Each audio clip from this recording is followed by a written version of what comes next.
Namaste, Amisha Pushpagopitia. This is GV Dr. Rakesh Sharma, Professor, Department Organ of Medicine and Homeopathic Philosophy. Our today's session is Kim's Philosophy, Lecture 28, the study of proving. It may be well for you to view thoroughly the first portion of the study of the ordinary containing the doctrines in general that may be hereafter found to be useful in the application of homeopathy, including the oldest established rules and principles. The first step may be called theoretical homeopathy or the principle of homeopathy, after which we take up the homeopathic method of studying sickness. In this way, we have found that the study of sickness in our school is entirely different from the study of sickness under the old school. But up to this time, the doctrines have not manifested their purpose. We only get their purpose when we come to the third step, which deals with the use of materia medica. We have seen that we must know sickness by collecting the symptoms of sick patient, trust upon the symptoms as the language of nature, and that the totality of the symptoms includes the nature and quality and all there is that is to be known of the disease. The subject we will now take up and consider is how to acquire a knowledge of the instruments that we shall make use of in fighting human sickness. We know very well that in the old school there is no plan laid down by acquiring a knowledge of medicines except by experimenting with them upon the sick. His experiments in drug proving were made before he studied diseases. In other words, Feynman built the materia medica and then took up the plan of examining the patient to see what remedy the sickness looked like. Whereas now, after homeopathy has been established and the materia medica has been established, the examination of the patient introduces in a particular case the examination of the materia medica. But for the purpose of study, they go hand in hand. Before Hahnemann could examine the materia medica, you may say he had to make one, for there was none to examine. There were no provings as yet. We now have the instruments before us to examine. We have the proved remedies. The homeopathic physician, as much as the priest, ought to keep himself in a state of purity, a state of humility, a state of innocence. Extensive knowledge makes a man simple, makes him gentle.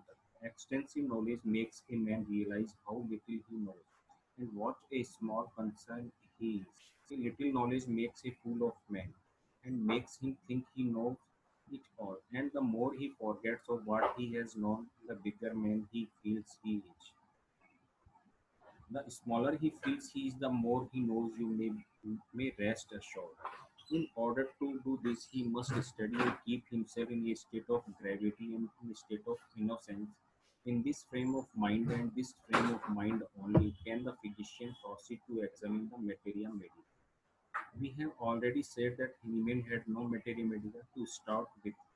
He could not go to books and read and meditate and find remedies in the image of human sickness. He had no such medicines to study, and hence it was necessary to build up the materia medica. Now, as to the method, after the master prover deals out these vials, each prover takes a single dose of the medicine and waits to see if the single dose takes effect. If he is sensitive, if he is sensitive to that medicine, a single dose will produce symptoms, and then those symptoms must not be interfered with.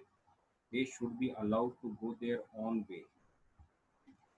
In the proving of an acute remedy like aconite, the instructor who knows something about the effect of the medicine may be able to say the class. If you are going to get effects from the remedy, you will get those effects in the next 3 to 4 days. It will not be necessary to wait longer than that of for aconite, nux vomica, or ignatia, but longer for sulfur or some of the antisolics.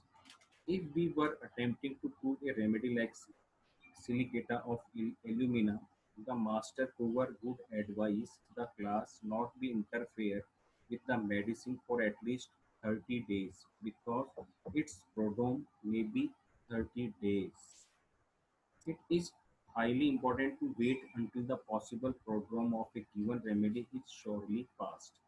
If it is a short acting remedy, the action will come speedily. We must bear in mind the prodrome, the period of progress, and the period of decline when studying the materia medica as well as when studying miasms. The master prover will usually be able to indicate to the class whether they should wait a short time or a long time before taking another dose, and from this the class will only know whether the drug to be proved is acute or chronic. If the first dose of medicine produces no effect and enough time has been allowed to be sure that the prover is not sensitive to it, the next best thing to do is to create a sensitiveness to it. Those who have poisoned by arsenic are extremely sensitive to arsenic after they allow the first effects to pass off. If they continue, however, to keep on with the first effects, they become less sensitive to it so that they require larger and larger doses to take effect. This session powered by Digital Version 2.0 Jyoti Vidyapeeth Women's University. I hope you are satisfied with my digital session. If you have any query, please mention in comment box. I will resolve it. Thank you.